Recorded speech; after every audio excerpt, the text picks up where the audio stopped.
Now, it goes without saying that a protagonist can make or break a movie. Get them right and they can bolster an entire franchise basically by themselves. I mean, I'm looking at you, Tony Stark, over there. But get it wrong and a potentially lucrative IP can crater overnight. But sometimes the results are a little less dramatic though, even as it's clear that the filmmakers hedged their bets on the wrong character to lead their movie and probably should have looked elsewhere. And that's what we're covering today. As I'm Jules, this is Whatculture.com, and these are 10 movies that chose the wrong lead character. Number 10. Cersei, Eternals. Though Marvel's Eternals is certainly an ensemble-led affair, the de facto protagonist is clearly Cersei. She's an Eternal who possessed the promising ability to manipulate matter, but spends far too much of her screen time trapped in a love triangle. Now, she's not a bad character, but she's just not a hugely compelling lead, despite a solid effort from Gemma Chan. Perhaps had more time been spent developing her complex relationship with humanity, she might have seemed a more fitting protagonist. Ultimately, the Eternals' lineup contains several more interesting and well-wrought characters, perhaps best of all Phastos, whose unique role in shaping humanity's development through technology gives him a direct and fascinating tether to the audience. Number 9. Ford Brody, Godzilla. The Monsterverse admittedly doesn't have a stellar track record with human characters as it stands, though the decision to assign Godzilla 2014's protagonist duties to the painfully dull US Navy officer Ford Brody was an especially egregious mistake. The movie's first act benefited considerably from the presence of Ford's father Joe, with the marketing emphasizing Bryan Cranston's role in that film, only for him to be suddenly killed off at the end of Act 1. Even Bryan Cranston himself has been vocal about his character's death being the wrong call, deeming it an utter waste, echoing the sentiment from many fans that Joe should have been the movie's lead and his son swapped into a supporting part. Instead, Ford takes the reins in a movie where Godzilla's screen time is relatively scant, and without the character generating any sparks of interest at all, the film becomes a pure drag almost any time that it focuses on him. Number 8. Sandy, Grease. Now, Sandy is the outright lead of the hit musical Grease, though in more recent years there's been a fair amount of pushback against her character arc. That what qualifies as her happy ending is changing herself entirely for the boy in her life, Danny. But aside from that, Sandy is just a bit of a one-note character, all things considered, especially compared to the leader of the Pink Ladies, Rizzo. Rizzo is a rough-edged character whose arc is considerably more interesting. Yet while Sandy's decision to drop her pretensions towards properness are rewarded at the film's end, Rizzo's free-spirited nature is largely shamed throughout the story. But Rizzo is a self-actualized person from the get-go and doesn't need a boy to get her there. Sure, she's pretty harsh to Sandy, but it's born more from a frustration with her slavish devotion to propriety, and the film still does a solid job of revealing Rizzo's more sensitive and vulnerable side. Rizzo isn't as easily defined as Sandy, but that's part of why she's a far more interesting character and ultimately worthier of being the role model that young girls could look up to. Number 7. Cole Young, Mortal Kombat 2021. Despite Mortal Kombat being one of the most iconic and recognizable video game franchises in history, Hollywood still thought that last year's new movie needed an audience insert character for some unknown reason, and so the movie is led by an entirely original creation, MMA fighter Cole Young, who is later revealed to be the descendant of Hanzo Hasashi, aka Scorpion. Now, Louis Tan does a fine enough job with the meager scraps that he has, but both he and his family feel like wildly unnecessary additions in a film overflowing with beloved existing characters. There are several easy potential protagonists among the lot of them, especially Liu Kang and Scorpion, not to mention Johnny Cage, who doesn't even appear in the film. Pre-release Cage's absence seems so baffling that many fans, ourselves included, believed that Cole was actually going to become Johnny Cage by the film's end, but alas, that didn't happen. It's just totally ridiculous that in 2021, with Hollywood supposedly adapting video games with a degree of respect and reverence, we're still getting very cynical decisions like this. Number 6. Julie James, I Know What You Did Last Summer. I Know What You Did Last Summer's protagonist is Julie James, a smart, sensible, beautiful young woman, but ultimately is a rather boring and dead ordinary choice for the slasher flick's final girl. Now, many fans of the movie believe that there was a far better lead character waiting in the wings, and that's Julie's good pal Helen.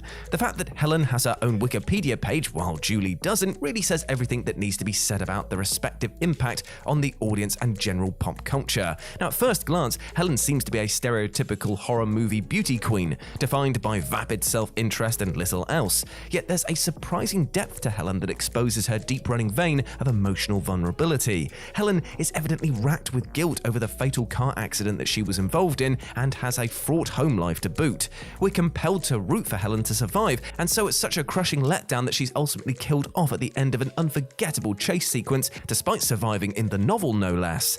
Julie's fate was never really in doubt, which could have made it such a fantastic surprise to kill the prototypical final girl and have Helen make it to the end instead. Number 5. Raleigh Becket, Pacific Rim. Now, Charlie Hunnam did all that could be done with Pacific Rim's wafer-thin protagonist Raleigh Becket, but the movie really belongs to the infinitely more memorable and appealing supporting character, Mako Mori.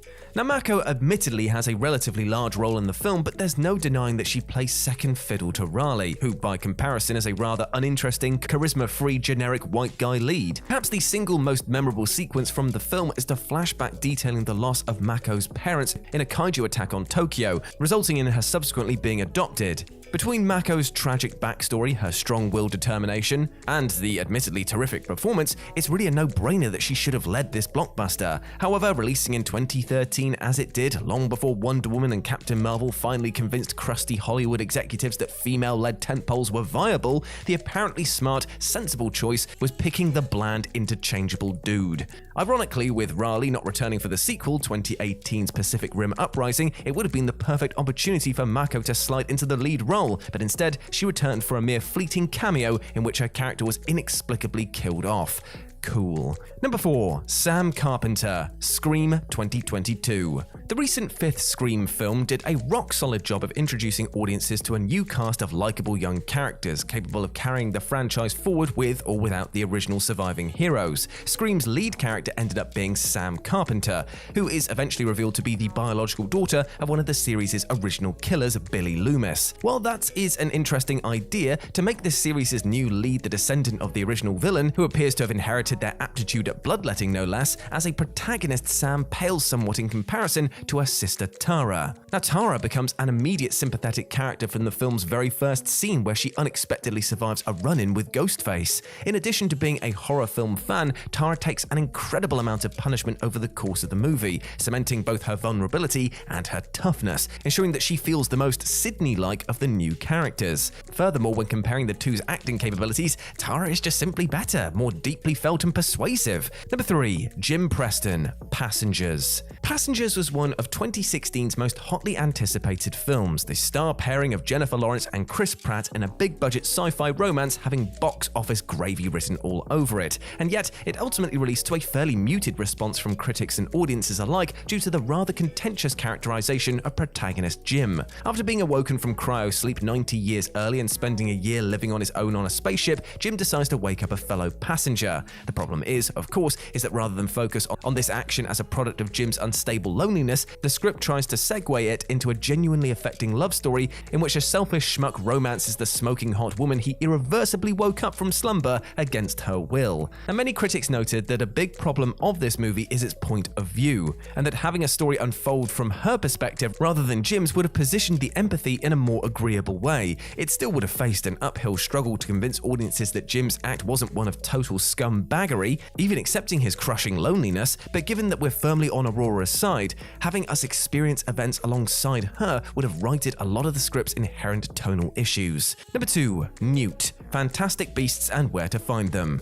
Now, it's fair to say that Fantastic Beasts protagonist Newt is a fairly unconventional lead for a massive blockbuster IP. He's not even remotely charismatic, has a number of bizarre physical and verbal tics, and actor Eddie Redmayne believes that he's on the autistic spectrum. There is a bumbling charm to Newt for sure, but he's simply not nearly as likable as his good pal Jacob is, the New York baker who ends up inadvertently joining Newt on his magical adventures. For one, anytime the character is on screen, you get an effortlessly rabble-rousing performance. But more than that, Jacob is the perfect vessel through which audiences can be introduced to this corner of the wizarding world. Countless blockbusters have proven the success of using an audience surrogate character who is as clueless as the viewer, allowing them to organically experience the world alongside us, and Jacob fits the role like a glove. Though it would be easy for Jacob to end up being relegated to the comic relief role, his relationship with Queenie and his passion for baking bring a lot of heart and soul to a series that it is admittedly often lacking in it. It's probably quite fitting that Newt often feels like a passenger in his own franchise, franchise, almost as if J.K. Rowling realizes that there are more compelling characters elsewhere. And number 1, Rey, Star Wars: The Force Awakens.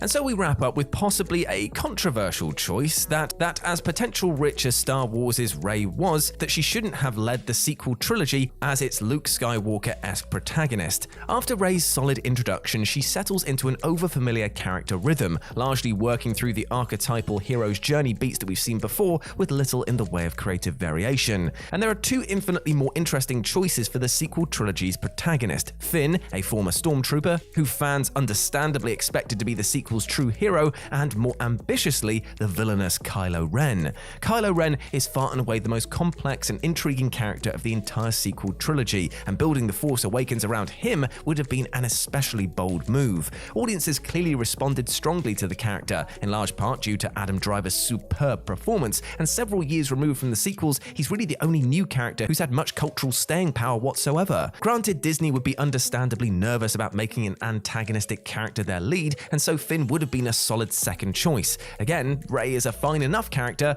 but she's also painfully unadventurous.